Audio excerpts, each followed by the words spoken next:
"What's wrong, Elliot?"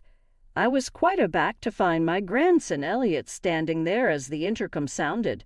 Given that he was wearing his middle school uniform, it appeared as though he was returning from school. Elliot had spoken on our intercom several times when he had come to visit, but he had always bolted from the scene.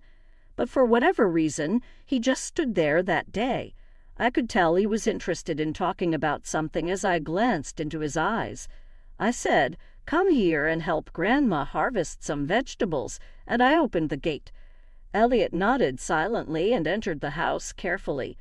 Elliot said nothing for a time as he began assisting me on the farm. I waited, thinking he would talk to me naturally. About 10 minutes later, Elliot's face fell and he started crying profusely. "What is causing your tears? Is there a pain?"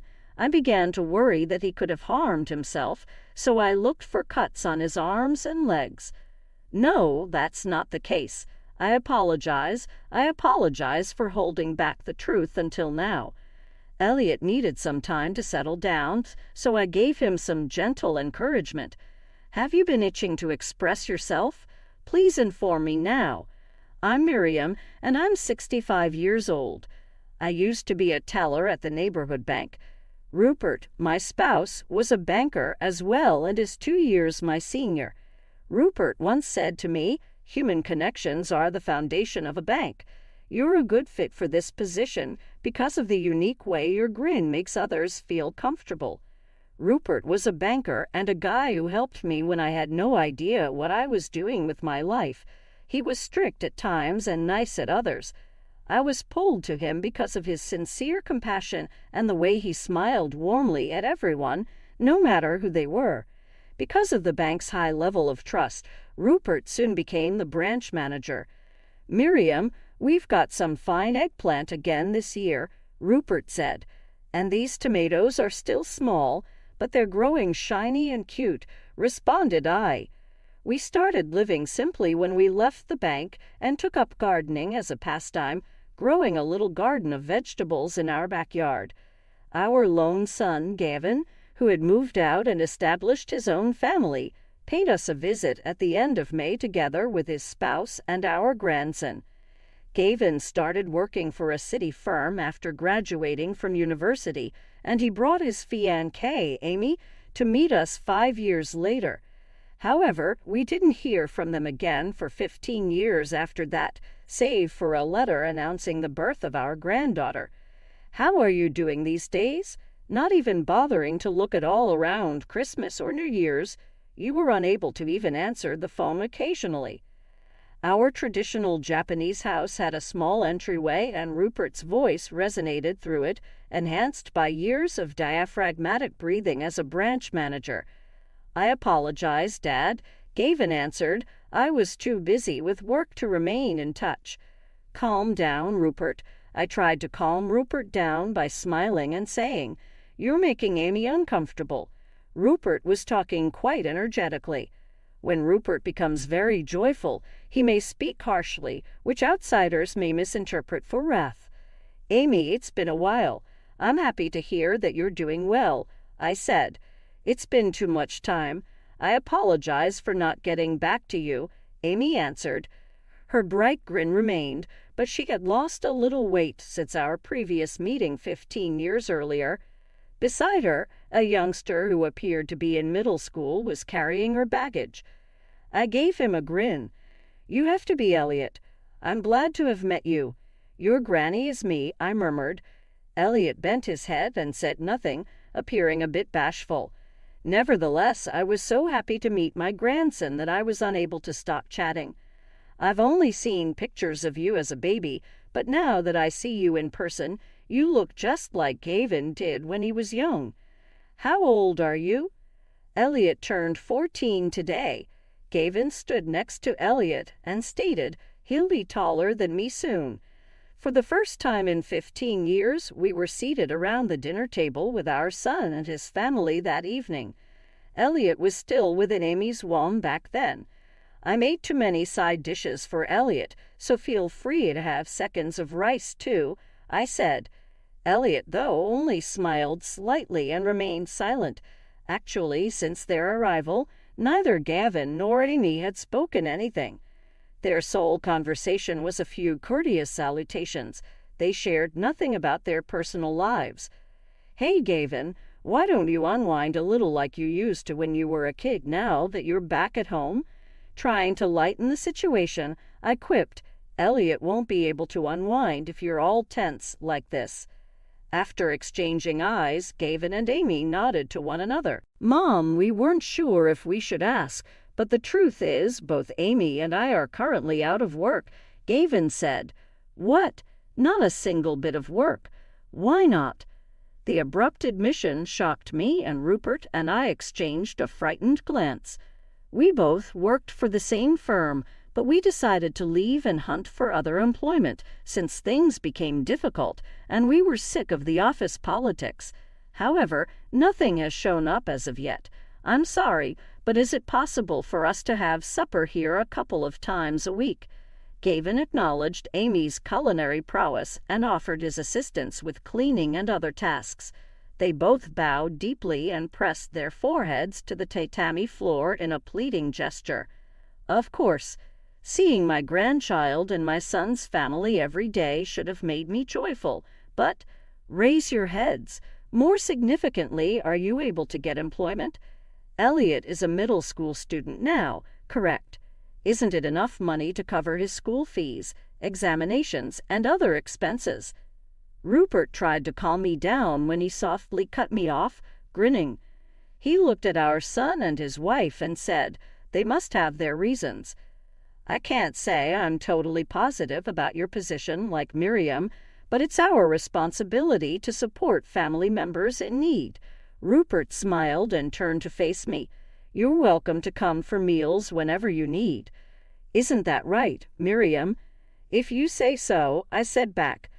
I chose to trust Rupert's judgment, even though it would be a lie to suggest that all of my fears disappeared.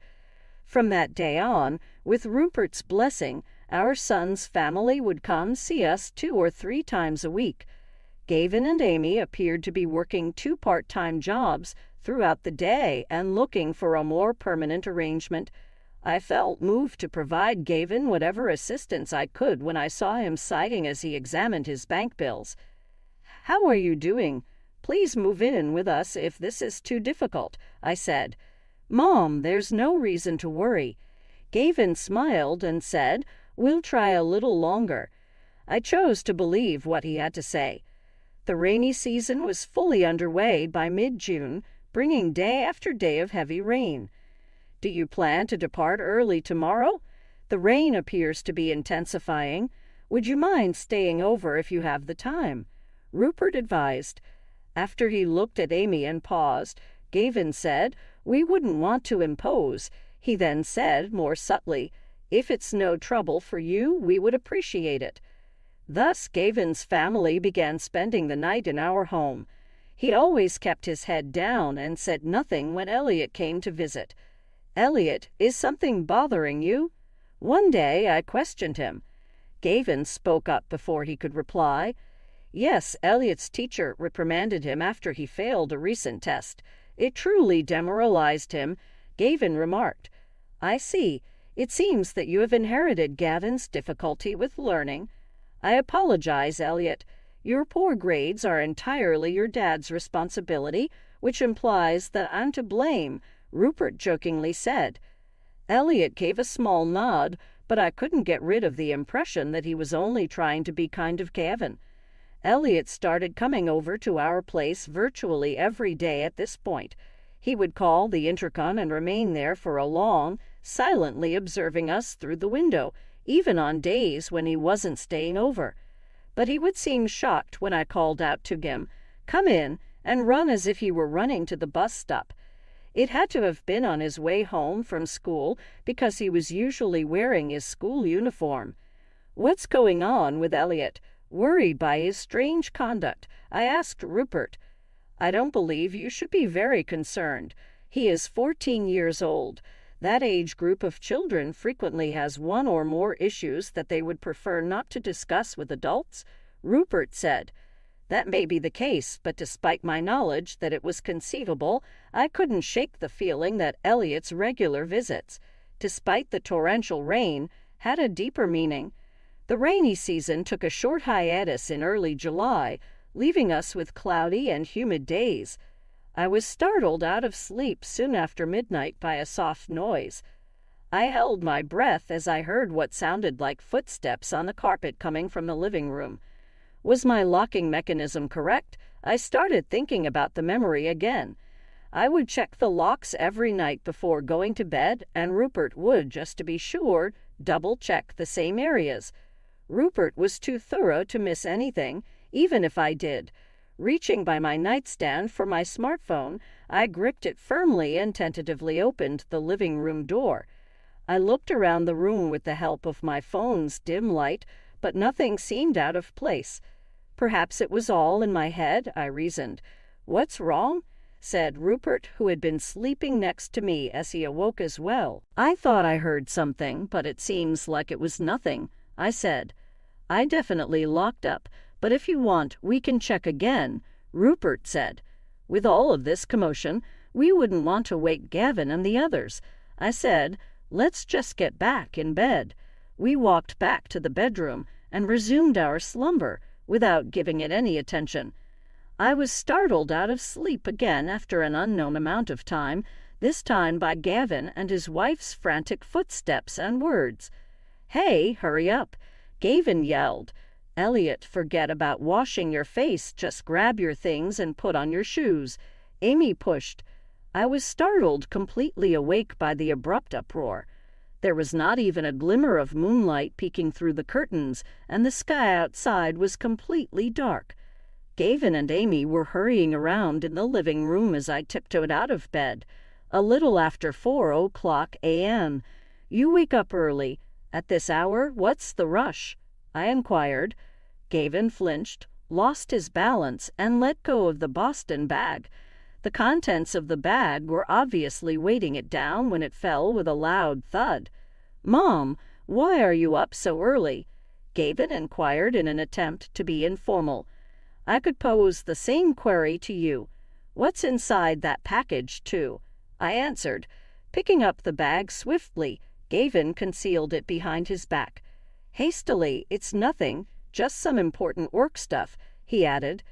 Amy said, laughing a little too loudly, "That's right, Miriam, nothing to worry about." "At work? How did you find a new employment?" Confused, I asked. "That's correct, that's true. My buddy from college just called." Gavin stumbled. "I have to go to the company right now," and Amy fervently nodded next to him. "Well, congrats, but doesn't this seem a little abrupt? Would you mind eating breakfast first?" I inquired.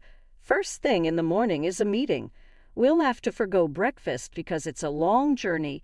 Gavin snapped back. It was then when Rupert entered the space. "Everything is moving quickly here. Are you certain that this business can be trusted?" With a worried tone reminiscent of his former branch manager, Rupert inquired. "You've always been such an anxious person, Dad. Really, it's not that bad. Everyone at the firm is polite and reliable, and it is operated by a buddy from college. There's no need to be concerned," Gavin stated. Rupert nodded and added, "Well, then, I guess it's not my place to interfere." Gavin nodded as well, seeming relieved. Gavin and Amy started to walk in the direction of the front entrance. "Anyway, we should get going," Gavin replied. However, Elliot didn't seem to be moving from the door for whatever reason. "What are you doing?" "Come on, let's go." Elliot was taken outside by force by Gavin, who seized his arm. "Is Elliot genuinely in need of leaving?" "He may remain with us since summer break is approaching," I said. "We really can't impose on you any further, Miriam, but we really appreciate your kindness," Amy retorted. "Still, I'm grateful." Amy grabbed the bag from Gavin and walked to the car, ignoring my attempts to stop her. Gavin, in the meantime, gave Elliot a forceful arm pull and told him to stop talking like this. We were unable to do more than observe helplessly as they departed. "Well, at least Gavin has a job now," Rupert remarked. Our only option is to assist them." "That's accurate," I concurred. But in contrast to Rupert, who showed real support, I couldn't help but be concerned about Elliot. I was just not comfortable with his actions. In the afternoon of 3 days later, I was perspiring as I pulled summer veggies from the garden, just like I always did. The doorbell rang just as I was taking a break after working for approximately an hour in the living room and sipping some juice. Elliot, who was meant to have departed with his parents, was standing there when I answered the door because I assumed it may be a delivery. "Elliot, what's going on?" Trying not to show off my astonishment and delight, I asked. Elliot would usually bolt to the bus stop as soon as I talked to him, but today he remained still, standing there for an extended period of time. "What's not right? Why don't you enter now?" Seeing that he seemed to want to say something, I questioned. "Are you interested in coming to assist Grandma with harvesting vegetables? Is that acceptable?" I said, attempting to get him to agree. Elliot appeared undecided about going inside as he glanced back at me in silence. "I'd really appreciate it if you could help me instead. Your grandpa's out at a neighborhood meeting," I said, unlocking the gate and waving him inside. At last, Elliot gave a low nod and went inside. Elliot was quiet for a time while he assisted me in the garden, and I waited patiently for him to open up on his own. A black snake was crawling close to Elliot's foot 10 minutes later, or so I thought. Elliot had not yet spotted the snake's coiled, ready-to-attack state. "Elliot, watch out!" I screamed and pushed him away out of reflex. Rather than retreating, the snake attacked and bit my arm. Elliot gave voice to a little cry upon realizing what had happened, but instead of letting out a cry, he grabbed a nearby stick and pursued the snake out of the yard, yelling, "Get away from my grandma!" I stopped Elliot just as he was ready to start chasing the snake and said, "Thank you, that's enough." I smiled, attempting to calm Elliot down. That snake must have been startled, thinking it was about to be stepped on. I said, "Elliot mentioned, but Grandma, it bit you," with anxiety in his voice. "You should not worry. That snake is not poisonous." "I'm all right," I told him. Elliot appeared to lose all of his power at once, and he fell to the ground. He questioned, looking up at me with a perplexed face, "Why did you protect me?" "Why would you even ask that?" Curiosity piqued, I answered. "You are my priceless grandchild. Naturally, I would keep you safe." Elliot's face fell at that very moment, and he started crying, tears running down his cheeks. "What is causing your tears? Are you injured in any way?" Concerned that he could have suffered an injury, I inquired and examined his arms and legs for any indications of damage. "No, that's not the case. I apologize." Elliot cried, "I'm so sorry for not telling you the truth sooner." I gave him some time to cool off before gently reassuring him. "Have you been itching to express yourself? Tell me, please." After inhaling deeply, Elliot remarked, "Mom and Dad made me promise not to say anything." Subsequently, he gradually removed his shirt, exposing a back adorned with cuts and bruises. I couldn't express how horrified I was by what I saw. "Did Gavin do this to you?" I questioned quietly. Elliot gave me a nod and started telling me everything. My son and his wife had become addicted to gambling after losing their jobs. When things didn't go their way, they would vent their resentment against Elliot. Elliot disclosed that the objective of their trip home was to obtain the gold bars that Rupert had saved for his retirement and put in a living room safe. Elliot admitted, "I heard them talking about their plan. They threatened me, saying I'd regret it if I told you and Grandpa." Elliot had been suffering all this time by himself, too afraid to tell us the truth because of his father's threats. My son and his wife had found the code to the safe, so they put the gold bars into a suitcase, turned them into cash that same day, and left Elliot behind to go on a trip to Hawaii.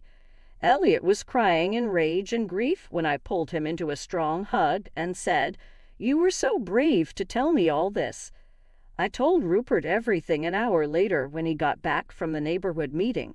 He said, "I can't believe this," and while Rupert appeared to comprehend what I was saying, his faith in our son was greater. "That is the reality," I insisted. "The gold bars are gone." Rupert hurried to the living room, unlocked the safe, and took a quick look inside. "No, but that doesn't imply that they did it. It's possible that someone broke in from outside. Indeed, you did say that you heard weird noises that evening, didn't you?" Rupert was still trying to persuade himself that Gavin wasn't guilty. "But that night you made sure every door was secured, didn't you? Additionally, What is it? Is there further information available?" Rupert questioned, sensing my reluctance. After giving it some thought, I decided to show Rupert the video that was stored on Elliot's phone.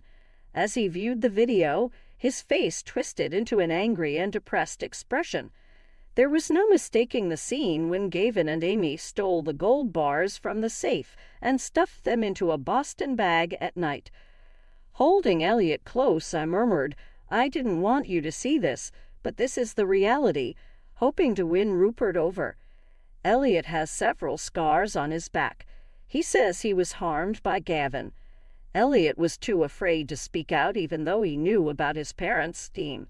He must have been afraid even today, yet he had the guts to tell us the truth. We are unable to ignore his boldness. Elliot is the one who is suffering more than either of us. Rupert patted Elliot's head after silently glancing down at his face. "You must have found it really difficult and agonizing. I know now that Grandpa was mistaken. I was in error." Rupert responded, shaking his head fiercely to chase away his melancholy, which soon transformed into an angry face. "Elliot, please forgive me," he pleaded. A week later, with Elliot's guidance, Rupert and I went to the apartment where our son's family was residing. "They're supposed to return today, right?" I requested verification.